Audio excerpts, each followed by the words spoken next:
Today I want to talk about the walls that we create. The walls that we create, perhaps thinking that we are protecting ourselves, perhaps thinking we are protecting our families, perhaps thinking we're keeping others out, and how those walls that we ourselves build up prevent us from waking up, prevent us from connecting, and prevent us from receiving the care and the love that we most need. I want to mention this because, this is something that's, very alive in our society. There's a lot of fear, and when there's a lot of fear, people very humanly move toward self-protection. This move toward self-protection comes out of pure delusion, unfortunately. The delusion that I am separate from you. So how do we move out of this lockdown, this feeling of separation, and back toward a feeling and an awareness of our interconnectedness? This is the only way through these times. And the more we revert back to the smallness of me, the so-called protection, being walled off by our fears,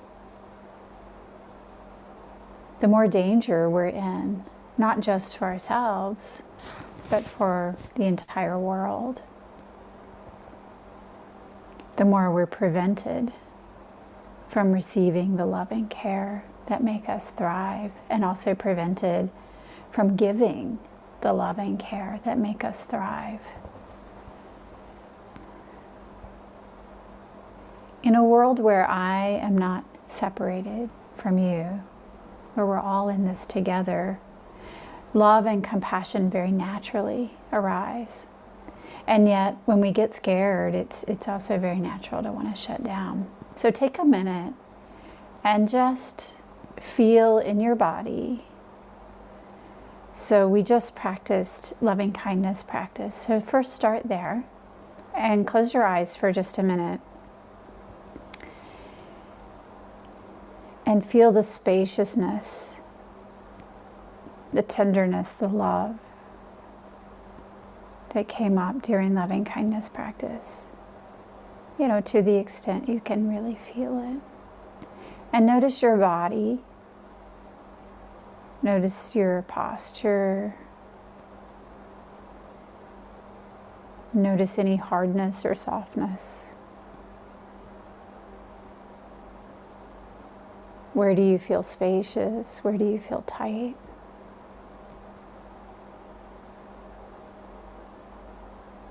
And now shift and recall a time when you felt afraid. You don't have to pick the worst time. Just a time when you felt afraid. And feel that in your body.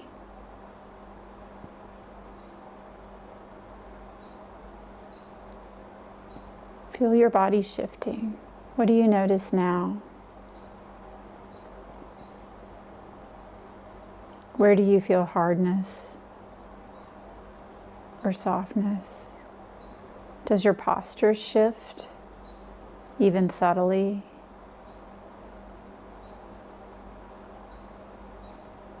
Where do you feel that fear in your physical body? Where does it reside? Is it up here in your head, maybe in your throat, in your chest, shoulders? Where is it?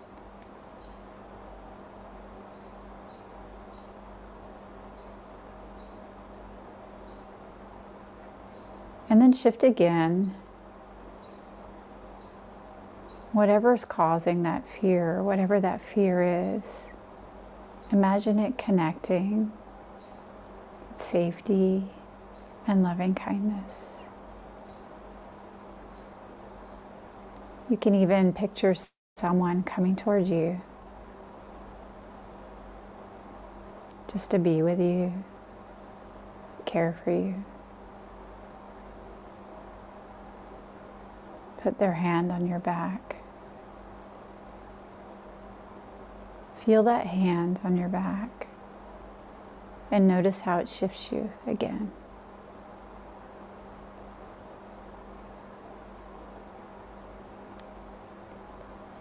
And then open your eyes.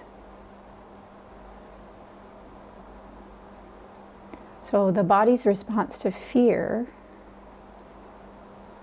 of course, it's individual to each person how we respond, but often what we do is close. Think of just that protective feeling, that closeness. And when we close like this, it prevents us from keeping our hearts open. And it can actually prevent us from offering loving care to others.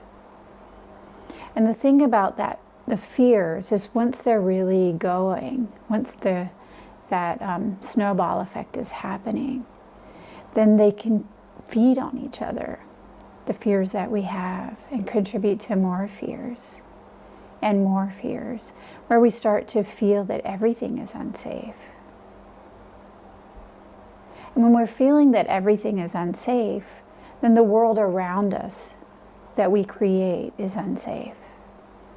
Not just for everyone else against us, but also for ourselves.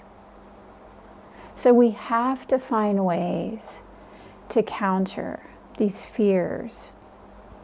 And the primary way that we do this is to shift from the view of me to the view of the entire universe. To shift from, oh no, what's going to happen to me, to how can I help you? To shift from closed to offering, being available. This week I was thinking in particular, I went to visit my mother who has Alzheimer's disease. And remembering my fears around Alzheimer's disease when I was younger. And I wondered if one day my mother might get Alzheimer's disease, or maybe other people that I know. But I know that the chances are higher the longer that we live. And I felt so afraid of it. So what I did was I worked in a place that took care of people with Alzheimer's and dementia. I was between times at the monastery in Japan, and I needed a job to be able to get back to Japan. My friend Allison was working in a place, and she mentioned it to me, and I wanted to do it. I was afraid. And I did it anyway. And you know what? I learned how. I learned how to be present to people with Alzheimer's and dementia. I learned how to care for them. I learned also how to keep myself very still. I learned that people with dementia, I learned how they often respond to emotions that we think we're hiding. And I learned how keeping my own mind very calm could be of benefit to those around me. And I learned the opposite as well, that the days when I came in very agitated or sad were some of my hardest days because it just exploded. People really felt it. So one of the most challenging things I've ever done, and yet I was so grateful for it this past week as I sat with my mother, someone I care about so deeply, who's clearly suffering. And she began to cry every single time she thought about her little dog who has recently been removed from her because she tripped over it, which is a common thing and sad. Our tendency is to run away. I can't deal with that. But instead, being present allowed me a connection with my mother that felt so nourishing and tender. I hear you, Mom. Yeah, I see you're sad. It's really sad. You miss her, don't you? And she would cry. Yeah, I miss her. And then we would sit there together, just sitting. And it would pass until the next time. Moving from, I don't like this, I don't like the way it makes me feel, I can't deal with my mom crying, to how can I be present? I hear you. I see you. You're sad. Moving from, I wish I would do anything to be able to take this away, to take away her pain, to using that impulse to create a spark of compassion for everyone around. And finding little things like peach ice cream, and then bringing the blind neighbor across the hallway in the assisted living facility a peach. It made her so happy to have a peach and a little tiny dish of ice cream. Such a tiny thing that I don't think I would be able to have found if I hadn't been present there in the first place. We have to show up and be present in order to find the things that actually help ourselves. Because sure, it might look like I was helping my mother, but the reality is I was also helping myself. Bringing myself from this paralyzed fear and sadness of I can't do anything to help her into presence. Okay, well, I can sit here. I can hold her hand. I can listen to her. And in doing so, finding a new way of connecting. Finding a real and meaningful heart-based connection, even in the face of something very challenging.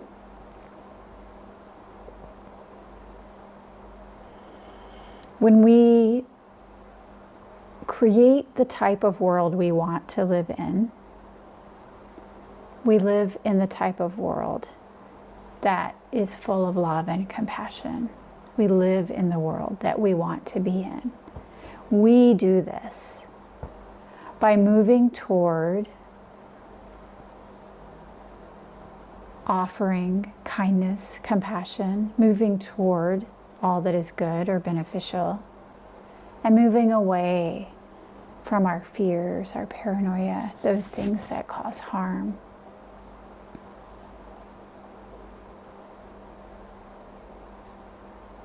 This leads me into a story that I read in the paper this week. So I probably won't remember it perfectly, but I will try my best. So this story is about a man from Kentucky. And the man felt some despair when President Barack Obama was elected. He felt unsafe. He was worried about his family. And he felt like really the world as he knew it was declining. And that was really scary to him. So he really started to think about it a lot and asked himself what he could do. And what he decided he could do was, he had grown up without much money. But in his life, he then found a job that made him a lot of money. And the job that he found making him a lot of money was to sell alcohol to people who lived in areas where there wasn't alcohol available, to people who lived in dry counties.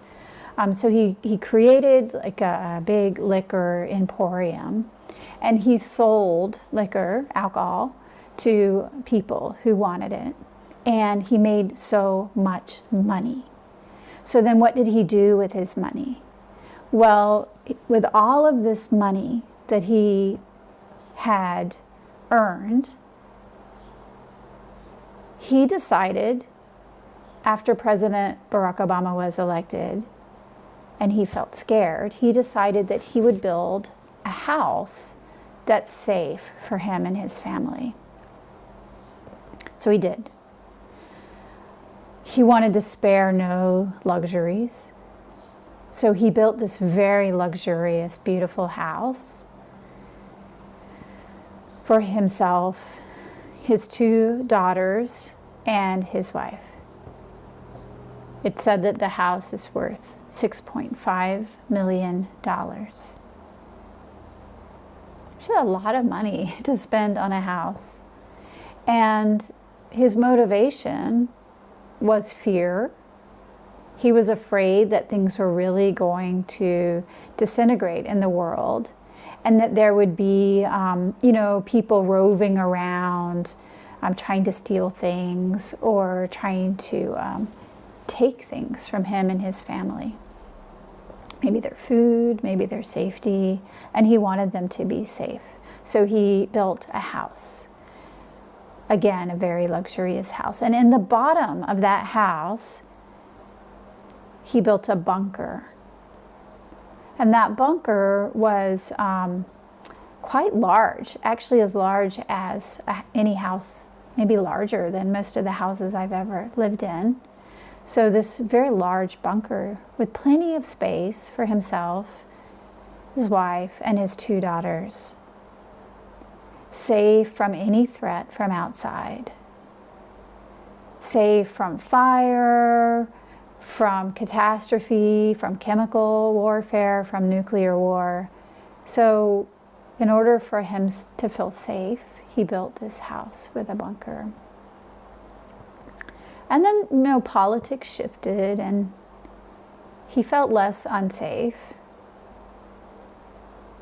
He became a politician himself. He worked very hard for things he believed in. And his fear stayed with him. And it didn't serve him so well, because he started to become also afraid of people who were on the same side of politics that he was on.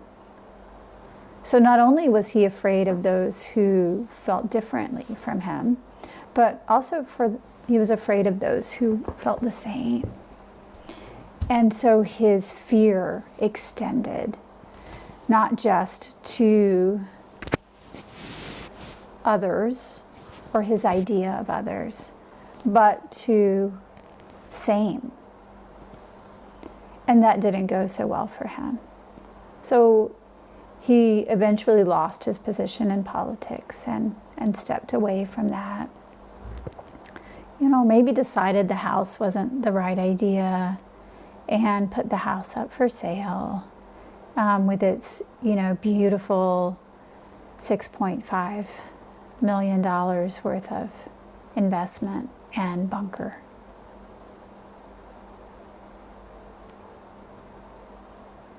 So one day, the man was asleep, and the doorbell rang. Bing bong. And this had been happening a lot, so he went downstairs to check the doorbell, and nobody was there.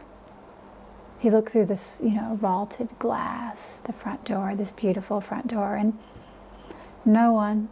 So he went back to bed. And before too long, he heard a noise. And it was a crash, and then the sound of a gun. And he jumped out of bed, went into the hallway, and he found a person with a very large assault rifle in his house, inside. The man was a very strong gun rights advocate and had so many guns in his house. However, none of them were on his body at the time. So he ran back to his own room. His wife ran into the room of their youngest daughter to care for her. And in his own room, he found his gun, or one of his guns, and was waiting when the man with the large gun came into the room. The man with the large gun opened the door, and he shot 12 times. It didn't stop him. His gun was out of bullets. And then he himself became injured by being shot at.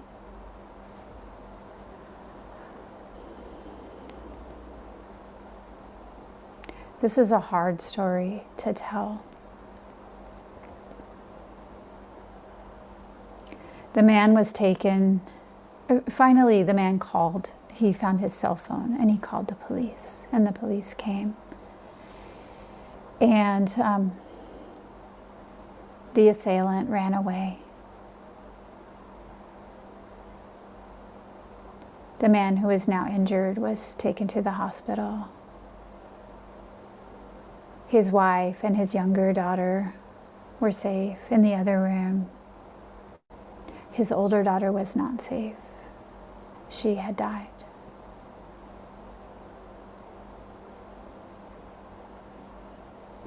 What is the man's regret?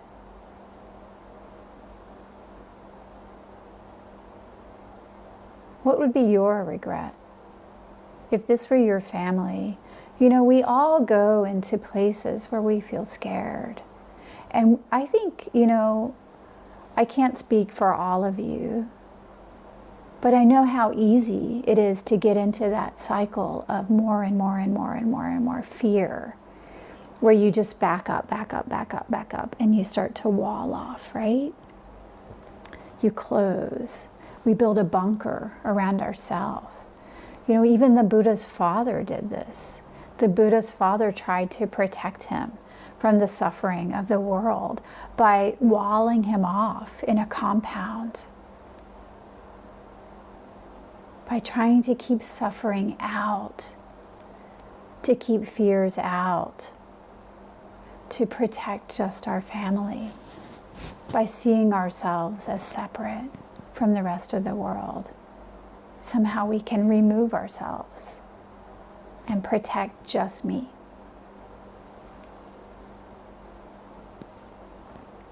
So what was the man's regret? The man's regret was that he had not reached for a gun, another gun, but had instead reached for the cell phone. His regret was not that he had not called the cops earlier, the police. His regret that he had not been able to protect his family. His regret was that he had not killed the assailant. His regret was that he had not done more than he had already done.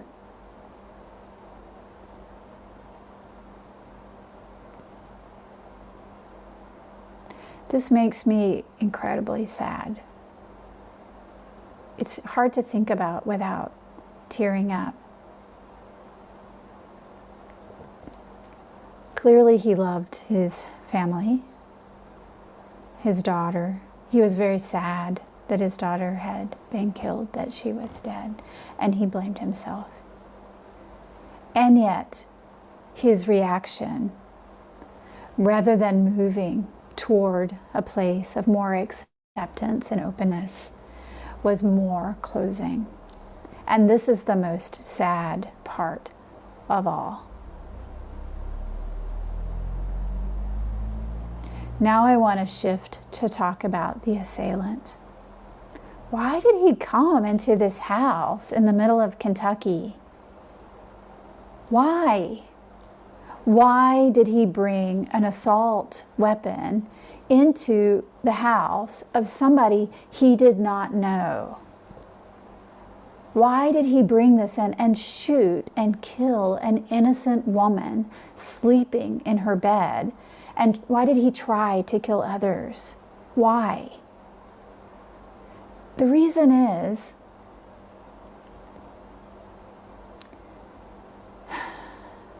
he felt the world was unsafe.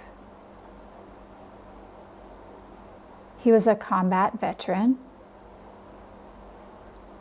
When the war in Ukraine started, he started to become more and more afraid that the war in Ukraine would then spread to affect him and his family. He was afraid of nuclear war, that Russia might unleash the nuclear weapons. He was afraid, and he knew how to use guns. So what he did was look for places that had a safe bunker, because he wanted that for himself and his family. This is why he entered the house and killed innocent people. This is the most sad part of all. Perhaps sadder even than the innocent person who died is the fact that the man from Kentucky and the assailant did not understand that they were looking into a mirror and seeing each other.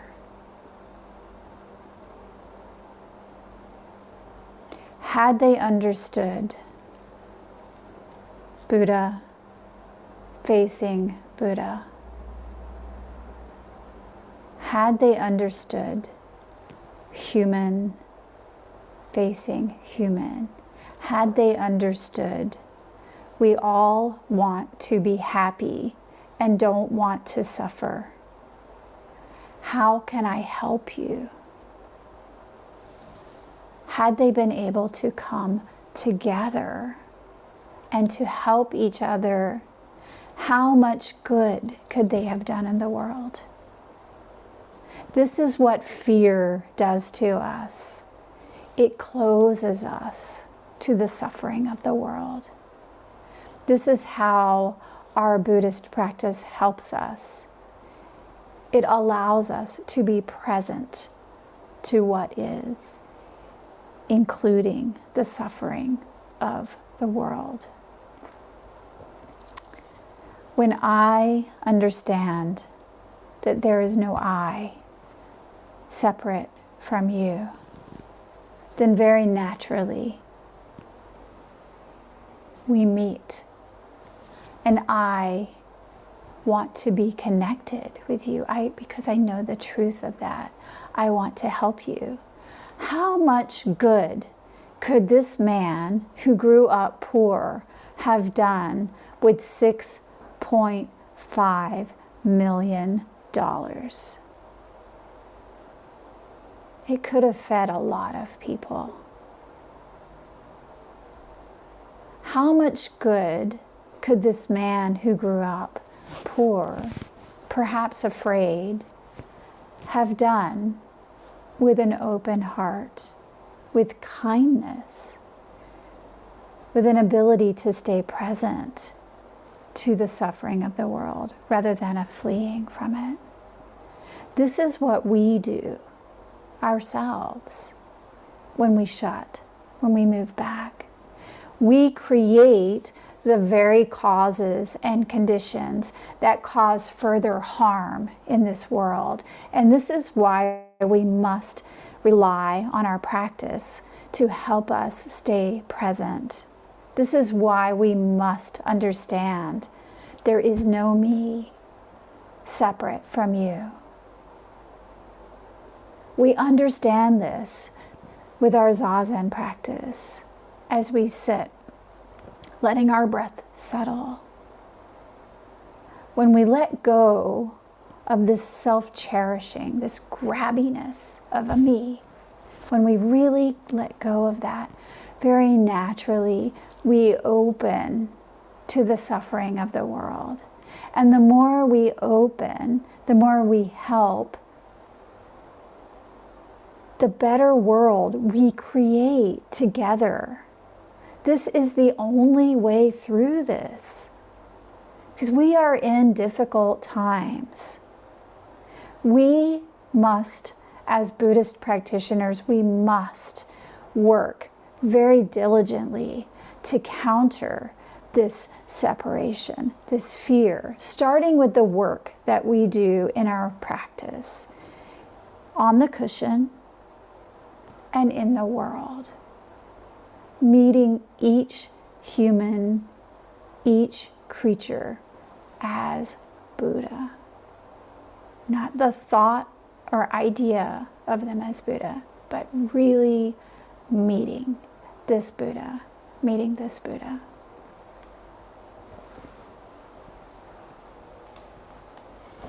I thought that I might talk about karma today, and I think that I have. I've talked about fears, certainly, and I would like to end with some of Dogen Zenji's words on karma.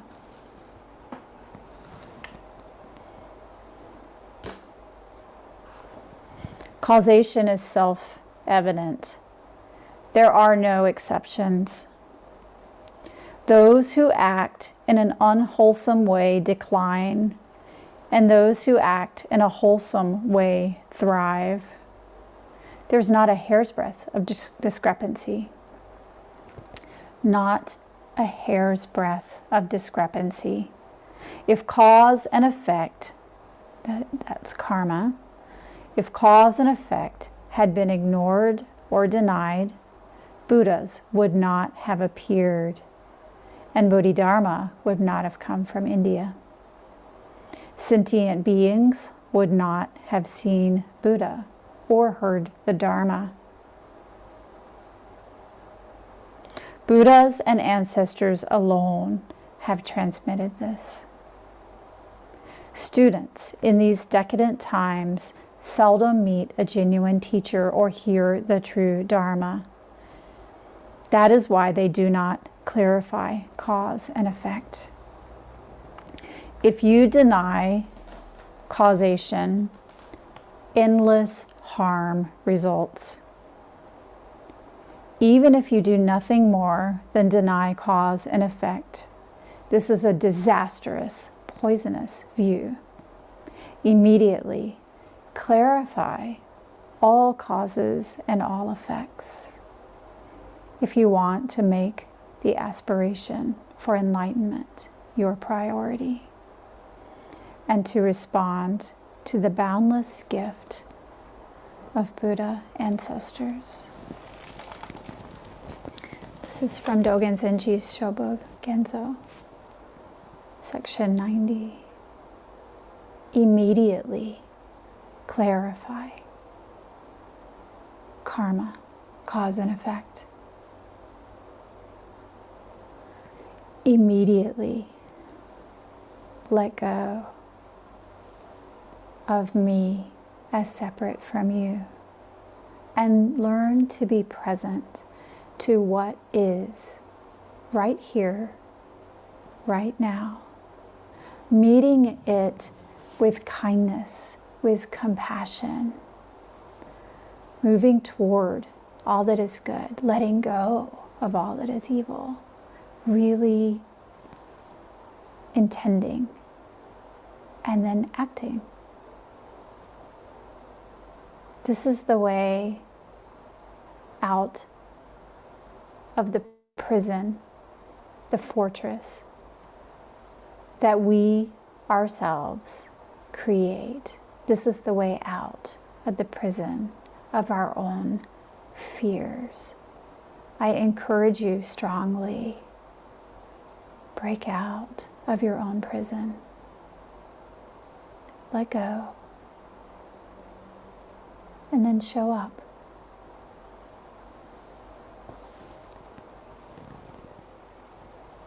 Thank you.